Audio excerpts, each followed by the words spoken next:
नमस्कार सभी मेंबरों को जो इस चैनल पर शामिल हैं, चैनल से जुड़े हुए हैं।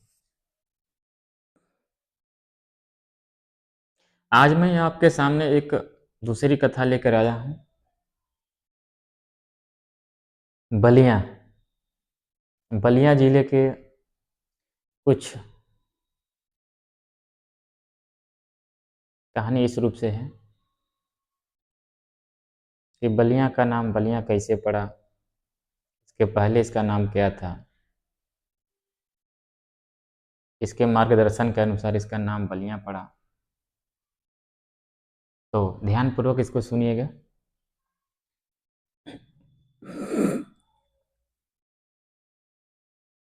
बलिया जो है अनेक धर्मगुरु, विद्वान,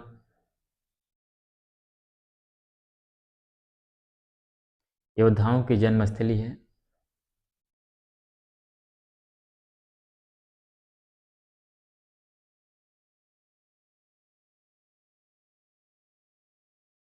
बलिया जिले में भृगु मुनि के आश्रम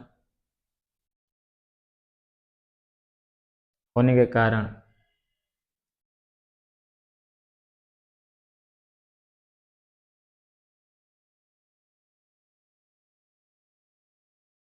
इसका महत्व और बढ़ गया।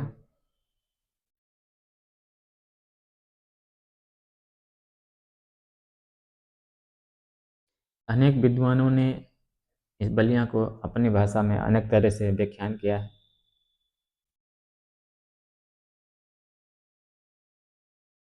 कई जगह से निचोड़ लेकर के इस कहानी को एक छोटे रूप में देने का प्रयास कर रहा हूँ।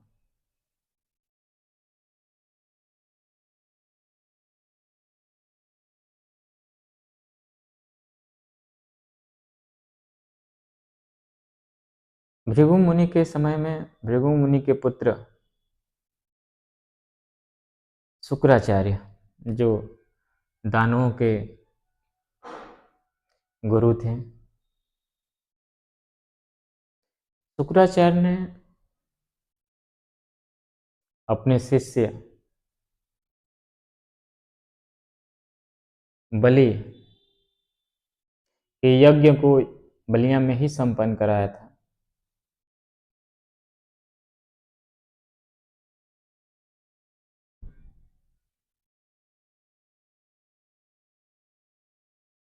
संस्कृत में यज्ञ को याग कहा जाता है। यज्ञ को याग। तो कुछ विद्वानों ने इनको माना है कि बलिया का नाम पहले बलि याग था, यानी कि बलि के यज्ञ बलि के यज्ञ के नाम पे इसको बलि याग कहा जाता था। आगे चल के ये बलिया के रूप में परिवर्तित हो गया।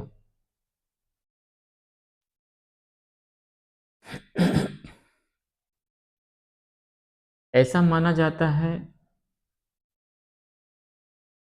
रामायण काल में जब अयोध्या का श्री रामचंद्र जी के द्वारा अश्वमेध यज्ञ कराया गया था, उस समय घोड़ा छोड़ने की प्रवृत्ति थी। अश्वमेध यज्ञ के घोड़े को बलिया में ही पकड़ा गया था। उनके पकड़ने का कारण विरोध था। घोड़ा पकड़ने का कारण विरोध था। घोड़ा पकड़ने वाले की कथा तो आपको पहले से ज्ञात होगा। तो उनके ही पुत्र लवकुश उस घोड़े को पकड़े थे। ऐसा माना जाता है कि वाल्मीकि मुनि, महर्षि वाल्मीकि जो थे, उनका भी आश्रम बलिया में ही था।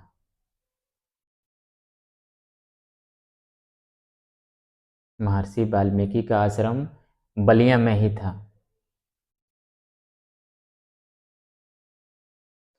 जिसके कारण लवकुश यज्ञ का घोड़ा,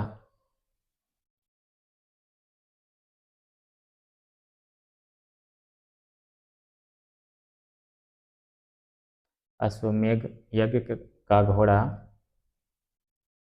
लवकुश बलिया में ही पकड़े थे।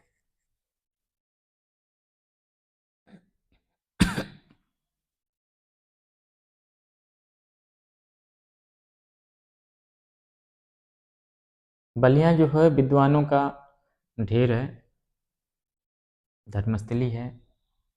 सबसे बड़ा कारण है यहाँ विरोध।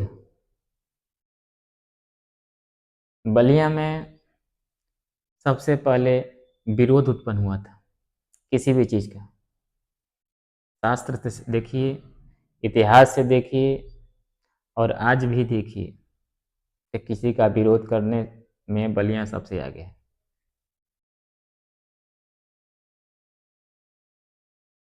रामायण का अश्वमेध का जो घोड़ा था, किसी देश को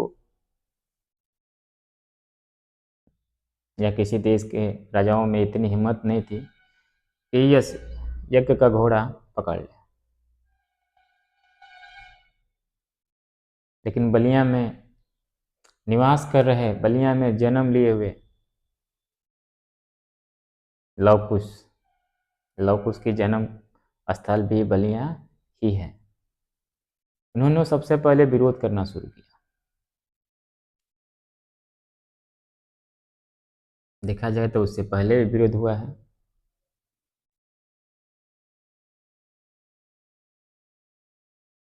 दानवों द्वारा।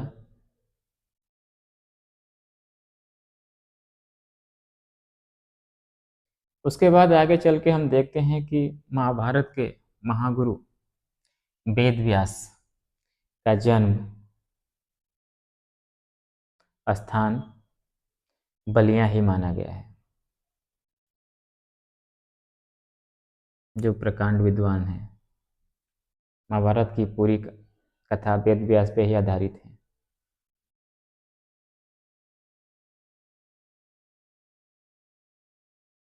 क्योंकि राजा शांतनु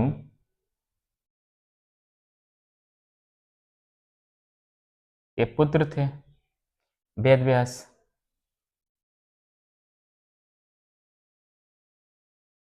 राजा शांतनु के पुत्र वेद व्यास थे। इनकी पत्नी एक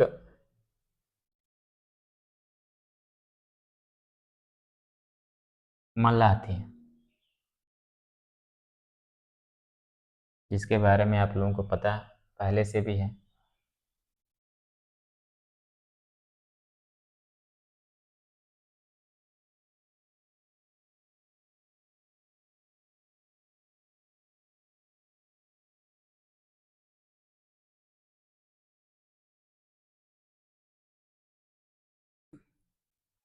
अनेक तरह से अनेक विद्वानों के गणना करने के कारण बहुत सी चीज़ें बलिया में मिलती हैं देखने को।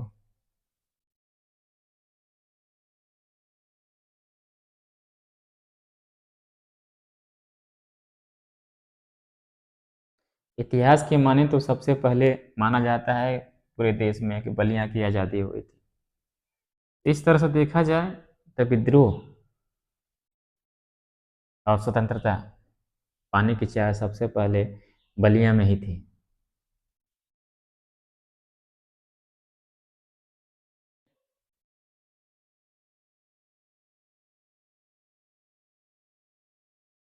लेकिन आज की आबादी होने के कारण, आबादी बढ़ जाने के कारण, चाह रहते हुए भी कोशिश कम किया जाता है बलिया में।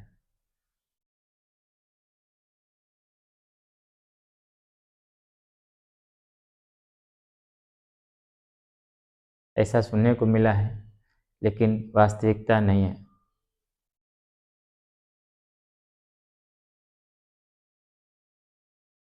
तो बलिया में अनेक तरह के विद्वान जन्म लिए, अनेक तरह के कार्यभार संभाले। ऐसा माना जाता है कि सिद्धार्थ, राजकुमार सिद्धार्थ सत्य की खोज में निकले थे कुछ समय तक भृगु मुनि के आश्रम में ही रह करके तप यज्ञ का अनुसरण किए थे, ज्ञान लिए थे।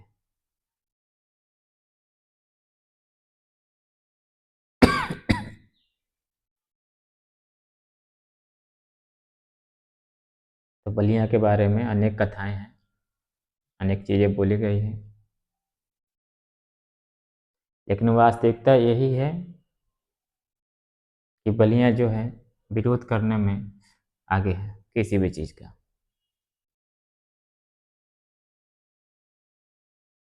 फिर भी आज बहुत पीछे है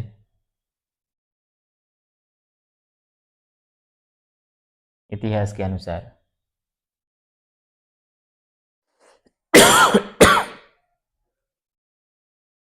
तो चलिए चलते हैं, इसमें से कुछ भी प्रश्न हम आपसे कुछ थोड़ा सा जानकारी लेना चाहते हैं कि आप इस कहानी को किस तरह से अनुसरण कर रहे हैं।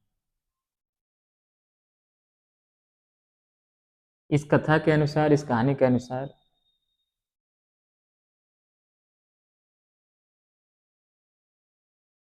बलिया का पुराना नाम क्या था?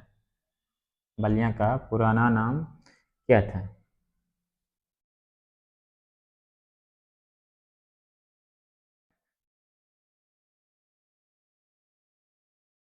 इस कथा के मान्यता के अनुसार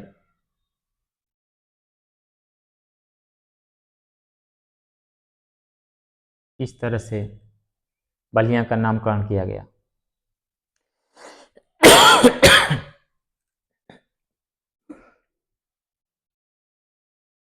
लवकुश किसके पुत्र थे?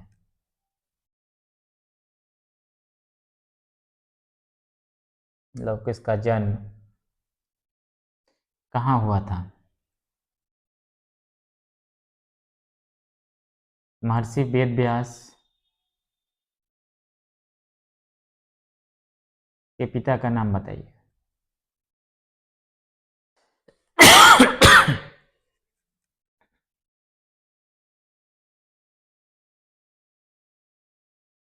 महर्षि वेद व्यास की माता कौन थी?